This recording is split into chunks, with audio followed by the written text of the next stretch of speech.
नमस्कार, मैं रवीश कुमार। जेल का भय बड़ा करने के लिए सरकारें जितनी मेहनत कर रही हैं, उससे कम मेहनत में वो आप जनता की समस्याओं को सुलझा सकती हैं। चाहे तो मई की तुलना में जून में जो महंगाई बढ़ी है वो भी कम कर सकती हैं। मगर हाल के बने तमाम कानूनों और प्रस्तावित विधेयकों को उठाकर देखिए, जेल में डालने के नए नए तरीके और जमानत न मिलने की कठोर शर्तें आम अपराध पर भी हावी होती जा रही हैं। आपको जेल भेजा जा सके, आप एक ऐसे नागरिक हैं जो सरकार की गलत नीतियों का विरोध करना जानते हैं, आपको जेल में डाला जा सके, इसलिए तरह तरह के प्रावधान निकाले जा रहे हैं ताकि आपकी जो सामान्य लोकतांत्रिक गतिविधि है उसे आपराधिक बना दिया जाए।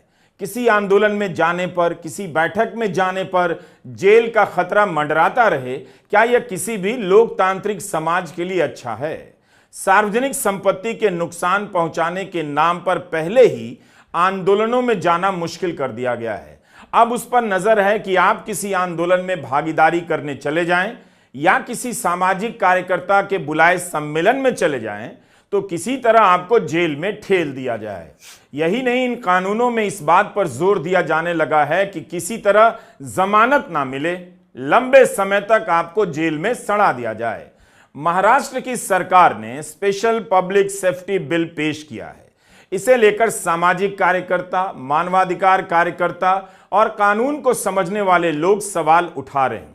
जब देश में यूएपीए जैसा कानून है, तब फिर राज्य को अपने स्तर पर ऐसे कानून की क्यों जरूरत है? सरकारें बार बार इसी तरह के कानून क्यों बना रही हैं? महाराष्ट्र में जिस तरह का विधेयक पेश हुआ है, उससे मिलता जुलता कानून छत्तीसगढ़, तेलंगाना, ओडिशा और आंध्र प्रदेश जैसे राज्यों में पहले ही बन चुका है।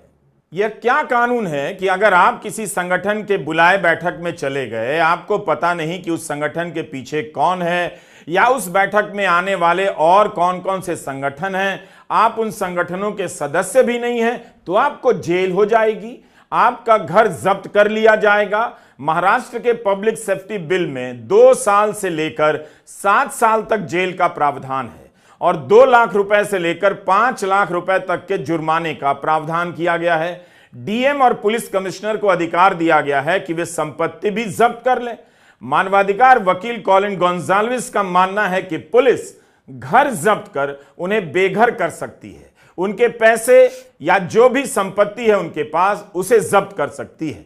इतना तो आप समझ ही सकते हैं कि अगर जिलाधिकारी के पास बात बात में घर जब्त करने का पावर आया, बुलडोजर से घर गिरा देने का पावर आ गया, तो किसी आंदोलन में शामिल होने पर आपके घर का क्या होगा? आप आंदोलन में गए हैं, परिवार के बाकी सदस्य नहीं गए हैं, वो बिना घर के कैसे रहेंगे? और अगर आप सड़क पर निकलकर प्रदर्शन नहीं करेंगे तो सरकारें कितनी आवारा, बेलगाम और दुष्ट हो जाएंगी। ट्विटर पर आंदोलन चलने लगा है, मगर यह आंदोलन का मजबूत विकल्प नहीं हो सकता। आए दिन अलग अलग समूह के लोग हजारों की संख्या में ट्वीट कर ट्रेंड कराते रहते हैं, लेकिन कोई ध्यान भी नहीं देता। थोड़ी देर के लिए माहौल जरूर बन जाता है और उसके बाद सारा आंदोलन पानी के बुलबुले की तरह गायब हो जाता है।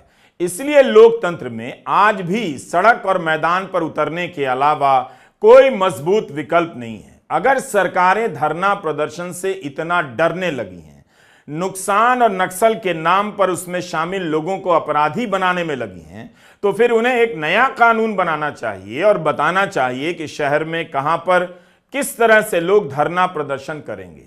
सरकार की नीति का विरोध आखिर कैसे किया जाएगा? कॉलिन गोंजाल्विस मानवाधिकार मामलों के वकील हैं। तमाम संगठनों को जागरूक करने के लिए देश भर में दौरा करते हैं, खासकर आदिवासी इलाकों में जहां सरकार और लोगों के बीच टकराव चलता है या उन जगहों पर जहां दलितों के प्रति अत्याचार होता है। ऐसी बैठकों में कई तरह के लोग बुलाए जाते हैं, संगठन भी होते हैं। इन बैठकों में यही बताया जाता है कि कैसे कानून के रास्ते पर चलकर आंदोलन को आगे बढ़ाया जा सकता है। गोंजाल्विस लिखते हैं कि अहिंसक तरीके से कानून का इस्तेमाल करते हुए आंदोलन कैसे किया जाए। जब वे कार्यशाला लेते हैं तो कई तरह के लोग आते हैं। इंडियन एक्सप्रेस में उन्होंने लिखा है कि महाराष्ट्र के इस विधेयक में जिस तरह की बातें हैं, उससे तो यही लगता है कि अब उनके लिए इस तरह का काम करना जोखिम भरा हो जाएगा। सरकार को सिर्फ इतना कहना पड़ेगा कि किसी अज्ञात संगठन के लोग उनके किसी कार्यक्रम में हिस्सा लेने आए थे और अब वे जेल की सलाखों के पीछे डाले जा रहे हैं। ये कानून 100% गैर संवैधानिक है। जरूरी है कि जानना और जरूरी है इस कानून के खिलाफ आवाज उठाना। महाराष्ट्र का पब्लिक सेफ्टी विधेयक जेल के भय को बड़ा करने का एक और कदम है। ऐसा लगता है कि कानून बनाने वाला दिन रात यही सोच रहा है कि किन किन मुद्दों पर लोग प्रदर्शन कर सकते हैं, कहां कहां लोग सड़क पर उतर सकते हैं, तो वहां वहां जेल का डर बिठा दिया जाए। आज आप यूएपीए और पीएमएलए का हाल देख रहे हैं। अवैध रूप से भी गिरफ्तार कर लोग जेल में डाले जा रहे हैं, बिना ठोस सबूत के जेल में डाले जा रहे हैं। अफसरों के खिलाफ कोई कार्रवाई नहीं होती और आप 5 महीने से लेकर 5 साल तक जेल में डाल दिए जाते हैं। जमानत नहीं मिल रही है, बार बार जमानत का विरोध होता है, ट्रायल शुरू नहीं होती, केवल जमानत के विरोध पर जोर दिया जाता है। इसीलिए जब ऐसे विधेयक लाए जाएं तो कानून बनने से पहले उनमें दिलचस्पी लिया कीजिए। ऐसे कानून शुरू में विपक्षी दलों के नेताओं को निशाना बनाते हैं, लेकिन इसके निशाने पर दरअसल आप लोग होते हैं, आम लोग।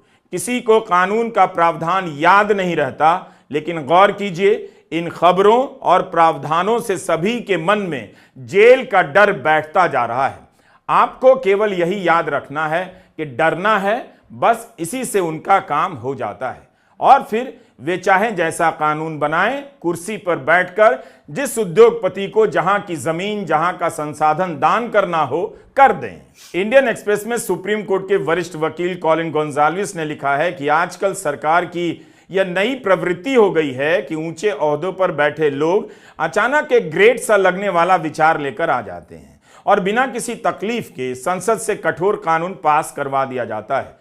छत्तीसगढ़, तेलंगाना, आंध्र प्रदेश और ओडिशा में पारित विशेष सार्वजनिक सुरक्षा अधिनियमों की प्रकृति ऐसी ही है और अब महाराष्ट्र में भी ऐसा ही एक विधेयक लाया गया है। अहिंसक आंदोलन को संविधान से सुरक्षा हासिल है और संविधान ही हमें अधिकार देता है कि हम कठोर कानूनों का विरोध करें।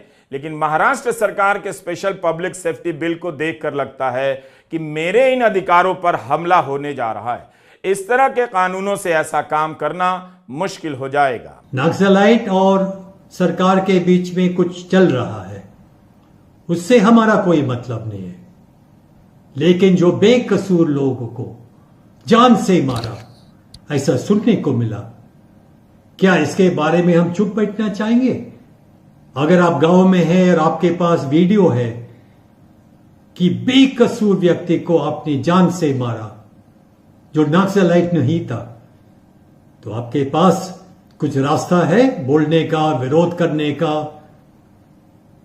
हां है, बिना हिंसा। अपना पंजाब का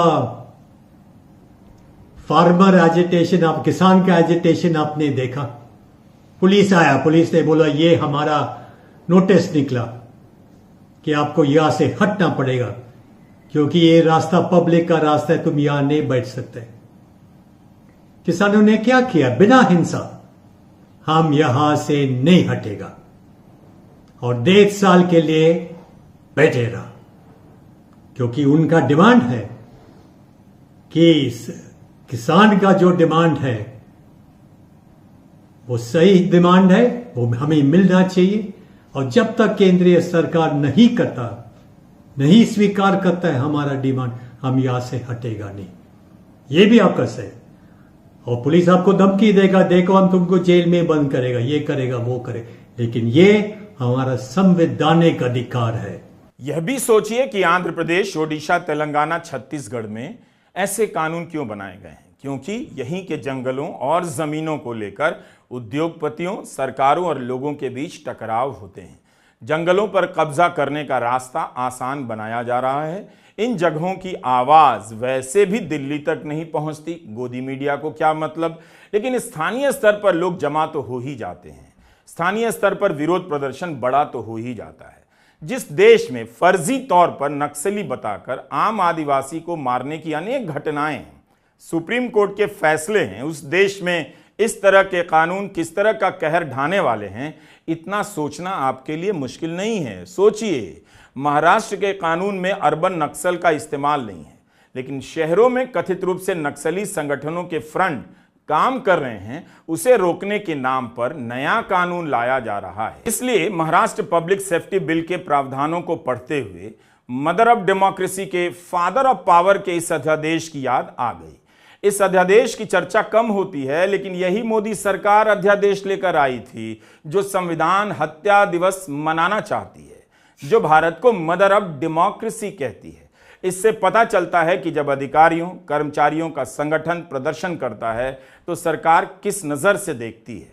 हड़ताल में भाग लेने पर 1 साल की जेल और चंदा देने पर 2 साल की जेल, यह अध्यादेश आ चुका है इस देश में। बिना आपातकाल के ही ऐसा कानून लागू किया गया। यही नहीं, वसुंधरा राजे जब राजस्थान में मुख्यमंत्री थी अशोक गहलोत के पहले, तो एक अध्यादेश लेकर आई कि अगर अखबार भ्रष्ट अधिकारियों के नाम छाप देगा तो 2 साल की जेल होगी। बहुत विरोध हुआ उस कानून का, उस अध्यादेश को वापस लेना पड़ा। मगर सोच देखिए कितनी निरंतरता है दिल्ली से लेकर बीजेपी की सरकारों में अन्य राज्यों में। क्या संविधान की भावना का सम्मान करने के लिए इस तरह के अध्यादेश लाए गए?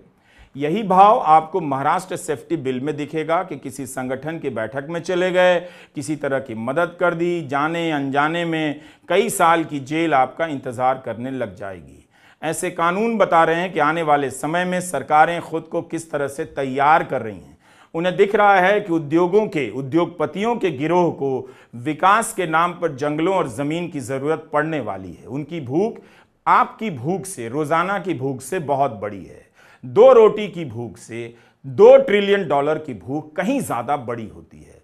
इसमें जनता रुकावट ना बढ़े, इसलिए उसका विरोध प्रदर्शन करना इतना मुश्किल कर दो कि आवाज ही ना उठा सके और उसे जेल के नाम पर इतना डरा दो कि जनता कांपती रह जाए। नमस्कार, मैं रवीश कुमार।